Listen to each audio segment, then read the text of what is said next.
start-finish line. Now we're going to brake very slightly before we get to this bridge. Now a little bit of gas and braking again, dropping it down to third, trailing it off back on the gas. Going to be very careful in this car because it doesn't really like to slow down or change direction. Now as we go into the dip, on the brakes, trail it off back on the gas in fourth, lightly on the brakes again, we drop it down to third. We're going to start braking at the end of this curbing here on the left-hand side up to about 55%. Classic trail off back on the gas in third gear. We're going to go from a nice wide position. We're going to cut back across tiny little lift as we go through that corner. And now as we get to the top of the crest on the brakes up to about 20%, increase that to 30 and then trail it off. Slowly increasing pressure with the throttle there. Going to head back over to the left-hand side. We're going to take this corner really, really wide.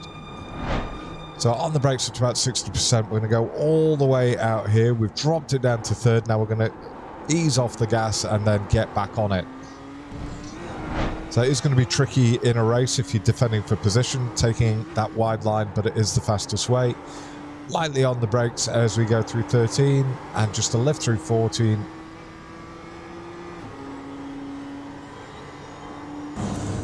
Now on the brakes it's about 50%, trail that off back on the gas in fourth as we go through turn 16. And then as we get to the solid line here of the pit entrance, so we're holding the brakes around 55%, quite a long time, down to second, trail it off back on the gas. Johnny got nice and tight to that bollard there. Might be worth giving yourself a little bit more room. And over and across the line we go in a 1:42.4. Right, breakdown lap coming up next. Right, here we are on the breakdown lap. Track map still hasn't got the faintest clue where we are, but this is where we first get on the brakes. So once we're level with that blue cone on the left-hand side, we get on the brakes, only up to about 10%. Going to hold that until we get under the bridge, then we get back on the gas just a little bit, and then immediately we are back on the brakes, and we sort of increase it. We don't just go on to our maximum, sort of steadily increasing the brake pressure, and then we decrease it again with the trail off. Getting back on the gas at the apex in third gear. We don't reach 100% until we're more or less halfway back out across the track. Johnny having to do a bit of counter steering there. Now, as we are at the apex of this curbing on the right-hand side, that's when we're going to get on the brakes up to about 25%, trail that off. Now we're going to get back on the gas. We don't reach 100%, but once we get to mid-track, we're back off the gas, on the brakes to about 10%, and then back on the gas once more. The MX-5 is far easier to drive around here. Now, as we come up to turn 5, this should be when we are getting on the brakes. So a couple of car lengths before the end of that rumble strip on the left-hand side. And we do hit a peak of sort of 55-60%. Trail that off down to that first apex. This is when we start picking back up on the gas. We don't make it up to 100% until we've almost tracked all the way out across the track. For turn 6, we do just do a little lift, as you can see. And then we're going to get on the brakes slightly ahead of the crest of the hill here for turn 7. So as you can see, we're a couple of car lengths just before it gets to its highest point, and we get on the brakes initially up to about 20%. Now as we start to brake a little bit lighter, we trail off all the way to here. And this is when we leave it in third gear and steadily increase that pressure. It does look really open, but you will see when you're driving it, it's off camber and it feels like it tightens. Now for turn 9, we're going to get on the brakes a couple of car lengths before the start of the ad hoardings, as you can see, and again holding it around 55-60%.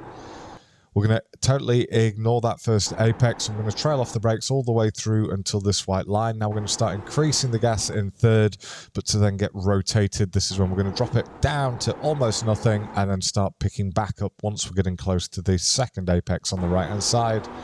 We reach 100% once we've tracked most of the way out. So we're flat through turns 11 and 12. For 13, we get on the brakes up to about 10%. And then we get back on the gas. And then just a lift as we go through there.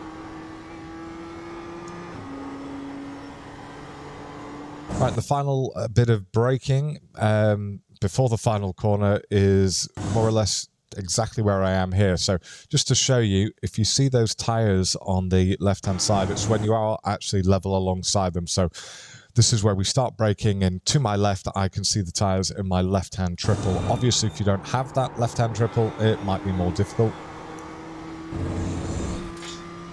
Right, and you see the crosshatch line up in front of us here for the pit entrance. Once it goes to the solid line, that's when we get on the brakes up to about 55%. And again, we hold it all the way through until here. This is when he starts trailing it off, drops it down second. He's still on the brakes up to now when he's pointing at the Sonoma Raceway Cafe. What a lovely place that seems. And now we get back on the gas. And we pin our ears back to the line. Right, we have one final version coming up next with the driving line on and without me talking, so that will be nice. Enjoy yourselves.